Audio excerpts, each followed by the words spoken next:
Hey, what's up, my guys? It's Al here, and welcome back to Scrap Mechanic.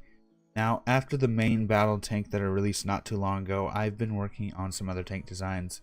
Now, I've not got anything that is really worth releasing, a few prototypes and a few semi-successful experiments. We're going to be looking at those today. These are the three. Now, on the right is the main battle tank. We're not going to be looking into that really too deep into depth because I've actually done the video on it already. But these are the two that we're going to be looking at mostly. This is the Tank Destroyer Mark II and the Tank Destroyer prototype. The big changes between these are the guns. Well, actually I should say this is a complete rebuild, and then this just changes the gun out from this one. Now, from the base model, the intent was to be powerful yet compact. Now with this gun, the intent was mostly to be powerful, hoping to hit long ranges. Unfortunately, I'm going to spoil it now, I didn't get as long range as I had anticipated. And the goal with this was to be compact and to also move the actual loading position. Now on all of these guns, the loading position is up here near the front of the tank, near the front half of the gun actually, I should say. For this one, the loading area is near the rear of the gun.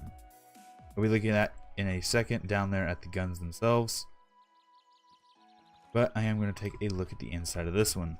Now, one of the big concepts I wanted to try was seeing and actually putting the loading and firing area down inside the armor. So with the main battle tank, you actually sat on the outside of the tank. You actually get up here, sat outside the tank. You can see around pretty well.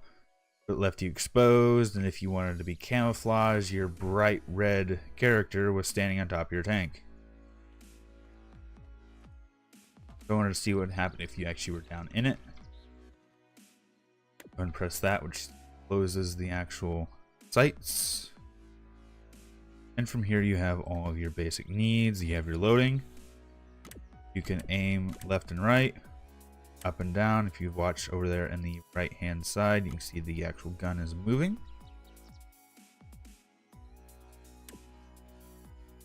You can also raise this platform if you need a bit of a better view of your surroundings, and you can also open up the sight if you want to just get a better view forwards. Gun's loaded, press and fire, and that was a pretty shot. Now, as you can see, the cannon does fill up the entire length of this vehicle.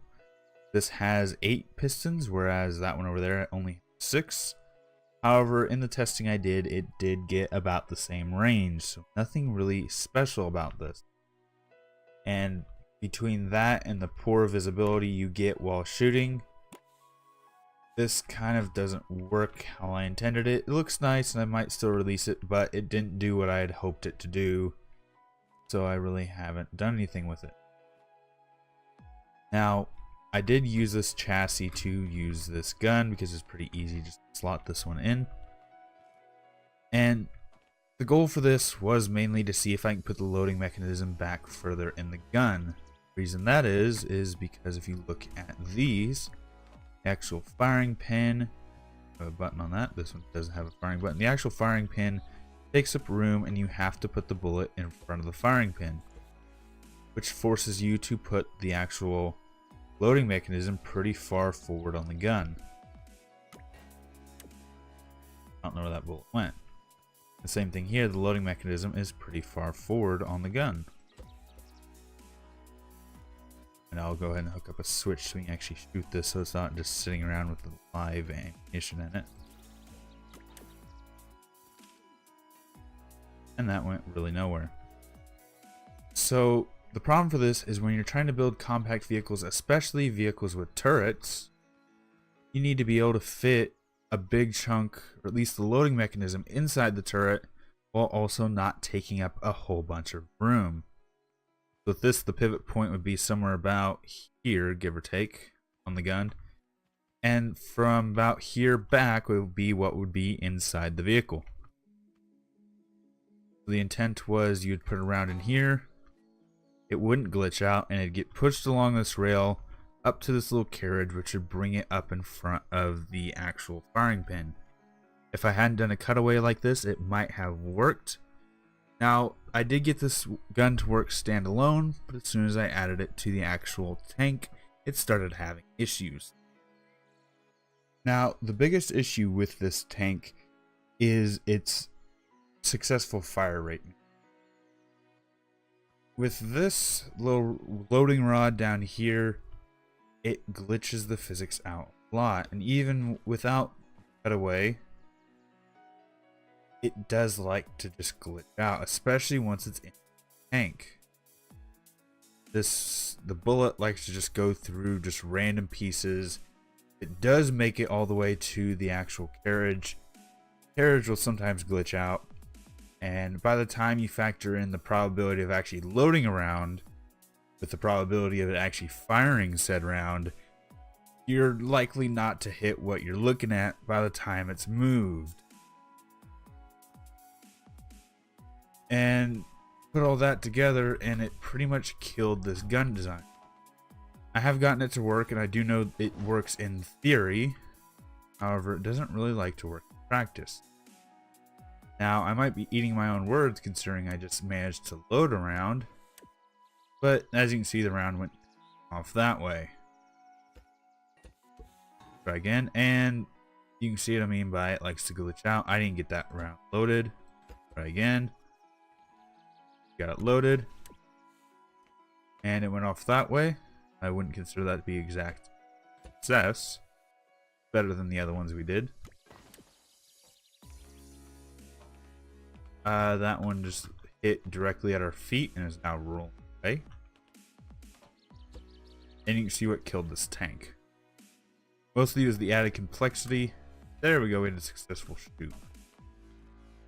Mostly it's just the added complexity of that little secondary loading system.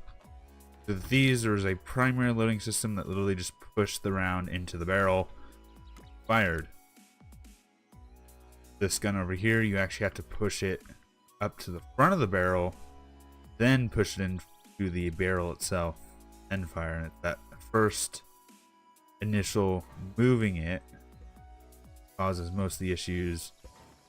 And then by the time you get that done, you're likely not to be able to even fire it at all of the physics engine. Actually, this is the most I've had this gun working, so we're going to keep firing it. That went nowhere. These are some of the prototypes and... Oh, it went over. Okay. Here's some of the prototypes and designs I've been working on. Nothing has been extremely successful. Had a few hit or misses.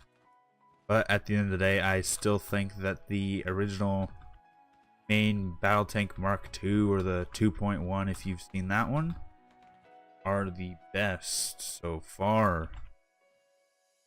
I think they have a more arcade feel to them. They're a bit smaller, and I think they're a bit easier to control and easier to understand than either of these two. So that's just a quick look at some of the things I've been working on, some of the successes and failures. I do want to look at one more thing before I leave out of here, and I do want to actually look at how these guns work, because I know some people want to make guns for themselves. I want to talk about the mechanism used. Now, this one is a 6. This one is an 8 piston setup. That one is a 5 over there. And how these work, all of these pistons are set up to one range, full power. If you already know what that does, if you put a piston to full range or full power with only one range and you give it power, it'll sit, jitter about, and glitch. Now, how I was able to bypass that is I basically put some logic in with a delay of 2 ticks. Basically, after you've held the button, if you've held it longer than 2 ticks, it cancels out the input or the power anyway. So it only gives 2 ticks of power to the piston, which causes them to fly forward rapidly, but not glitch out. If I were to actually stand near the front of the cannon, and up, go, you should be able to see the firing rod actually come out slightly from the end of the barrel. I could extend this barrel and maybe get a little bit more accuracy. It still works. If I stand here, will it hit me? Yep, it'll just barely tap me. But that's how it works. Basically, a stack of pistons set to one range, full speed, and only allowed to move for 2 ticks. And that's usually what you need to get this thing flying.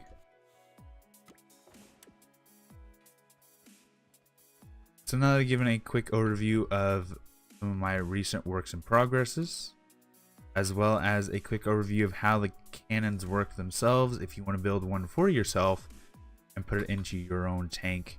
Maybe you want to challenge me to a fight or a battle. I am going to end it out here anyway. So if you did enjoy this episode, please leave a like. Any suggestions for future episodes, please leave in the comments down below. Thanks for stopping by. Thanks for sticking around. And until next time.